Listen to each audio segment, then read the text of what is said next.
Joined by Mike Rogers from Michigan. Morning, Mike. How are you? Good morning, Hugh. How are you, sir? I'm good. I was just telling everyone I have looked at the Real Clear Politics aggregator. Nobody knows what's going on in Michigan. What do your internals tell you? We are tied, if not a point ahead. And that momentum has just been stacking up for the last about 6 weeks.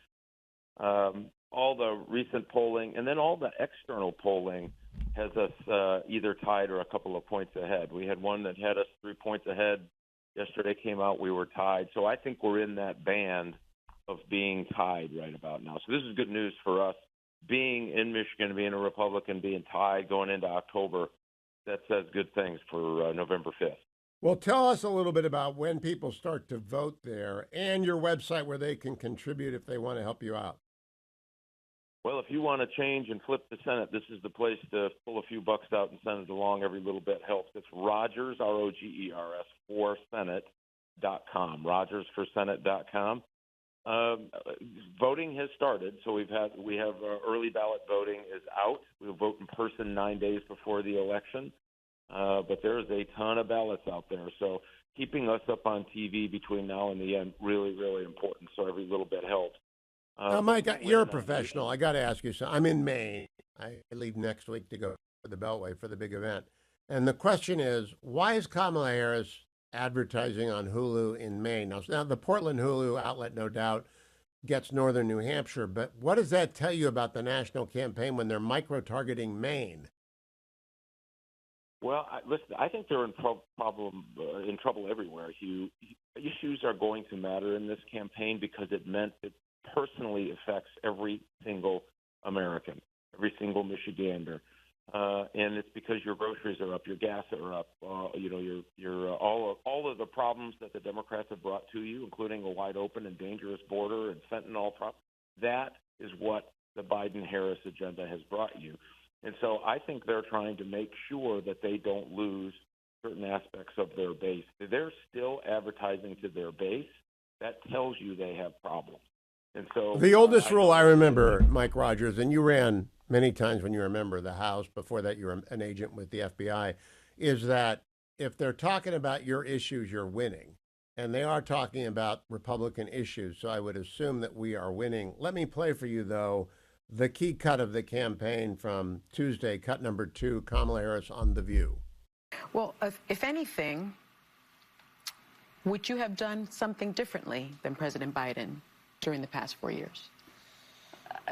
There is not a thing that comes to mind in terms of, and I've been a part of most of the decisions that have had impact. So, Mike Rogers, what was your reaction to there is not a thing that comes to mind? Oh, she's telling the truth. That isn't a thing that comes to mind. That may be the only truthful thing she said in the last year. Listen, her campaign handlers are getting out there saying, oh, my God, act like a Republican. Talk about the border. You're going to secure the border. Talk about, you're not for EV mandates. You're not for, you would never ban fracking. I mean, all of the things we know they stand for, they are running away for. And what's interesting, I had the good occasion, Hugh, to be with the other tight race Senate candidates around the state last night. And all of them, we were comparing ads. It's almost identical. I mean, the theme of the ad is the same, and then they fill it in with the personality of whoever they're running the ad for. It's really quite uncanny, and none of it is true. It's unbelievable that they're willing to deceive America in this way just to retain power. It's shocking to me, but it tells me that she's right. She can't think of a thing. A wide open border, loves it. Higher gas prices, well, that's a consequence you'll just have to pay. You just start going down this list. It's dangerous, and how anyone could reward them for another 4 years is beyond me. And by the way, it gets worse because they talk about tax increases on small business, more regulation. We had $1.6 trillion in new regulation from the Biden-Harris administration. $1.6 trillion. That's all cost on the system. Now, Mike Rogers, I want to ask you about Michigan specifically because former President Trump was my guest on Monday, and I had in front of me the Arab American Institute poll, which showed that 42% of Arab Americans are for Trump and 41% are for Kamala Harris. That means they're evenly split. And I'm not surprised to see the former president gaining among Jewish Americans and other supporters of Israel who are not Jewish, because I think Kamala Harris will be the most anti-Israel president we've ever had. But I am perplexed by the Arab-American split. What is going on in that community, which is so important to you in Hamtramck and all around Dearborn and in other parts of Michigan? So our Arab community is very, very angry at Democrats. It was a very solid Democrat vote in the past few elections, almost en bloc. And I think that the whole Israel situation now has made them turn on the Democrats, because remember, the Democrats were coming into that community saying, "Oh, I'll be with you. I'm for you." And then of course, when October 7th happened, they weren't for them. Oh, and then they were for them, and then they weren't for them, and then they were for them. They would rather, as they have a saying in Dearborn, better to be stabbed in the face than stabbed in the back. And so that started changing in Michigan, and that's why you saw all the contortion happening in Washington, D.C., about what's going on in Dearborn, Michigan, because they understand they can throw the vote in a place like Michigan. If it comes down to 20 or 30,000 votes, believe me, that 40% means something. And so I do believe that I see this movement to Donald Trump, because he says he's going to get it fixed and get it solved and stop the fighting. That's exactly where I think that they want to be, and I think that's exactly the kind of conversation that needs to be had. Listen, you have to have the hostages back. You can't have a ceasefire without it. But there's certainly room for conversation on all of that. Now, last question, Mike, and it's a non-political one.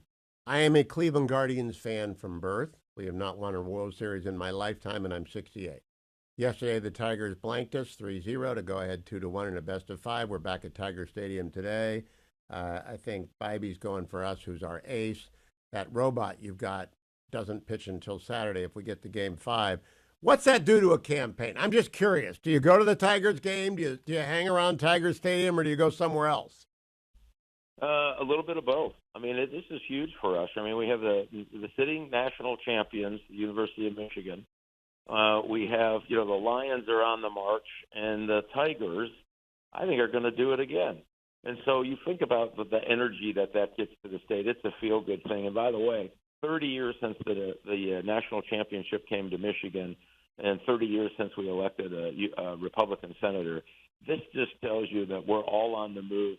Things are more optimistic, and this is going to happen this year. And so when we get that, we try to absolutely. I mean, I'm a Tigers fan and a Lions fan, and we'll participate in all of those activities and be around those fans that know that there's a better day coming. With a guy it's not fair to have a robot as your best starter, your Cy Young Award winner. It's just not fair. But you hit our robot, Clase, for a 3-run tater, which he's never given up this year. And they did it in Game 2. I'll be watching tonight at 6. So here's my very technical question. What do you do when the Tigers are on? You don't want to have an event when the Tigers are on, do you? No, you don't. You try to avoid it. Or if listen, in the last 30 days, you got to keep moving. You got to have events. What we try to do is make sure it's a place where you can be watching the game and being at the event. And so we're trying our best to get this scheduled correctly. But unfortunately, with this, we're less than a month here, and we are grinding it out right up to the November 5th, and we're going to have to work every day, all day, 24 hours a day to get this thing done, and that's exactly what we're doing. And if you can catch a little bit of the Tigers game on the radio or on the TV on the way to an event, come on in. Let's do it. And go over to RogersForSenate.com. Rogers, R-O-G-E-R-S, no D in there, R-O-G-E-R-S, F-O-R Senate.com. Make a contribution. He's got to hit. How many major media markets are there in Michigan? 6? There's probably like 4 big DMAs, and it's just expensive. Like they all are now because there's so much advertising. Ugh. Well, good luck. Keep going. Do not waste a minute. And if you can, grab. Don't be too disappointed today when we bring it back to Cleveland. We're going to have to beat the robot in Cleveland on Saturday, but first we got to win tonight. Go Guards. Thank you, Mike Rogers.